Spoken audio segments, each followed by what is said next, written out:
त्यावरती मी माननीय रजनीश राणे, माननीय आनंद बिर्जे, प्राध्यापिका प्रतिभा सराफ आणि माननीय अशोक परब यांना आमंत्रित करते. अगदी छोटासा शेवटचा 2 मिनिटांचा कार्यक्रम.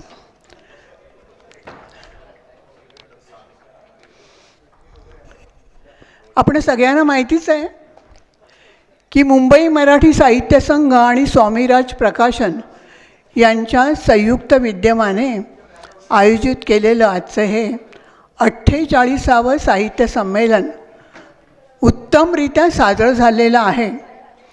आणि हे संमेलन यशस्वी करण्यासाठी ज्यांनी ज्यांनी सहकार्य केलं आहे त्यांना धन्यवाद देण्यासाठी मी या ठिकाणी उपस्थित आहे. सगळ्यात प्रथम महानगर मराठी साहित्य संमेलनाचे अध्यक्ष माननीय सचिन गोस्वामी, उद्घाटक माननीय विश्वास नागरे पाटील आणि स्वागताध्यक्ष प्राध्यापिका उषाताई तांबे, त्याचप्रमाणे स्वामीराज प्रकाशनचे माननीय रजनीश राणे, सचिव अशोक परब आणि सगळे सदस्य यांचेही मी आभार मानते.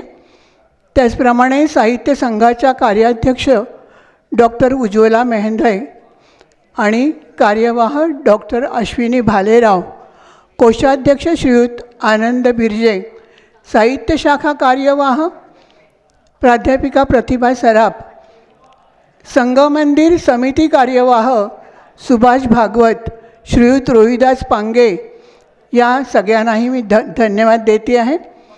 श्रीयुत गणेश अचवल, मनोज, मीनाक्षी जयकर, संगीता अरबुने, शैला सामंत, मनोज वराडे, धनश्री धारप, अनिता देवधर आणि रेल्वेचे नेपथ्य साकारणारे भालचंद्र म्हात्रे, या सगळ्यांचंच मी मनापासून त्यांना धन्यवाद देते.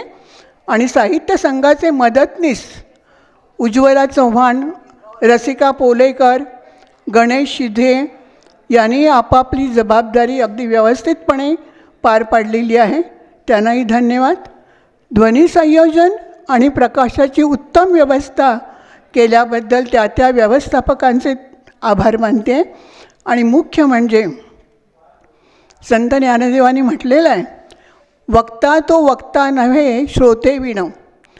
म्हणजे इथे व्यासपीठावर किती प्रभावी भाषण होऊ दे, चांगला कार्यक्रम होऊ दे, परंतु तो सगळं ते ऐकण्यासाठी समोर श्रोते नसतील तर त्या प्रभावी भाषणाचा आणि चांगल्या कार्यक्रमाचा काहीही उपयोग नाही आहे.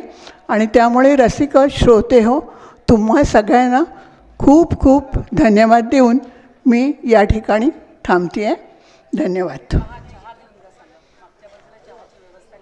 हां, आणि सगळ्यांना तुम्हाला विनंती की इथे चहाची व्यवस्था केलेली आहे, सगळ्यांनी चहापान करूनच घरी जायचं आहे. ओके, धन्यवाद.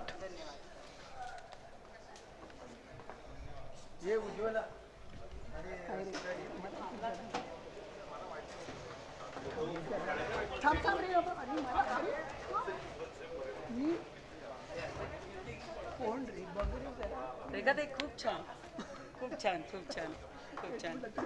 चला बॅक स्टेज, चला.